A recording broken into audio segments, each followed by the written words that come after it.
Hello बच्चों, बात करते हैं एक टॉपिक के ऊपर, सिस्टम ऑफ इक्वेशन। आपने समझा होगा डिटर्मिनेंट में एक टॉपिक होता है सिस्टम ऑफ इक्वेशन, कैसे काम करता है। इस तरीके से आपको इक्वेशन दी जाएगी, तीन या दो दी जाएंगी या तीन दी जाएंगी। अब जैसे ही आपके पास इक्वेशन आ जाती है, आप ए मैट्रिक्स बनाइए। ए मैट्रिक्स कैसे बनेगा? A1 B1 C1 A2 B2 C2 A3 B3 C3, यानी कोफिशिएंट से बन जाता है ए मैट्रिक्स। बी मैट्रिक्स बनेगा D1 D2 D3। ऑर्डर याद रखना, इसका ऑर्डर 3 into 3 रहेगा, इसका ऑर्डर 3 into 1 रहेगा। एक्स मैट्रिक्स कैसे बनेगा?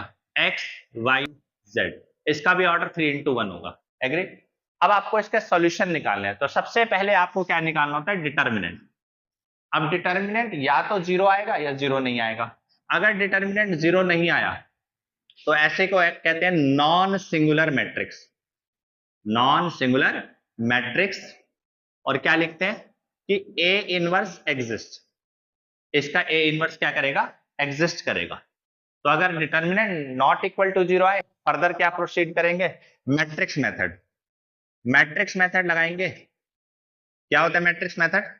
x is equal to A inverse b, ये आपका मैट्रिक्स मेथड होता है। और इससे आप क्या कर सकते हैं? x y z की वैल्यू निकाल सकते हैं। ए इनवर्स आपको निकालना आता है, b मैट्रिक्स आपको पता ही है। मल्टीप्लाई करके you can find the value of x y z। ये आपको यूनिक सॉल्यूशन देगा। यूनिक सॉल्यूशन देगा जिसे आप कंसिस्टेंट भी कहते हैं। ये सब कब करना है? जब आपका डिटर्मिनेंट जीरो के इक्वल ना आए।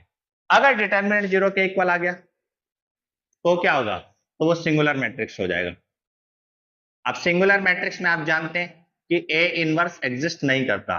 ए इनवर्स डज नॉट एग्जिस्ट।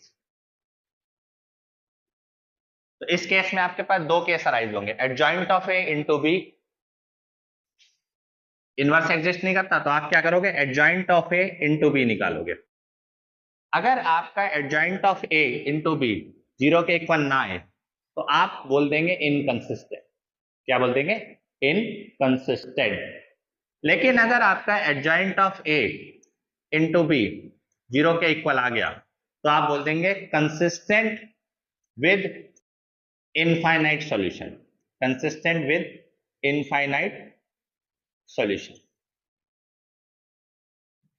कैसे निकालते हैं इनफाइनाइट सॉल्यूशन, कैसे निकालते हैं यूनिक सॉल्यूशन? इसके लिए मैंने अपने YouTube चैनल पे सारी वीडियोस अपलोड कर रखी हैं, आप वहां पे जाके देख सकते हैं। ये एक बेसिक कॉन्सेप्ट था जो मेरे को आपको बताना था, और ये नॉन होमोजीनियस के लिए होता है। ठीक है, तो नॉन होमोजीनियस क्या होता है? जिसमें D1 D2 D3 जीरो नहीं होते। होमोजीनियस क्या होता है? जिसमें D1 D2 D3 जीरो होते हैं। Thank you so much.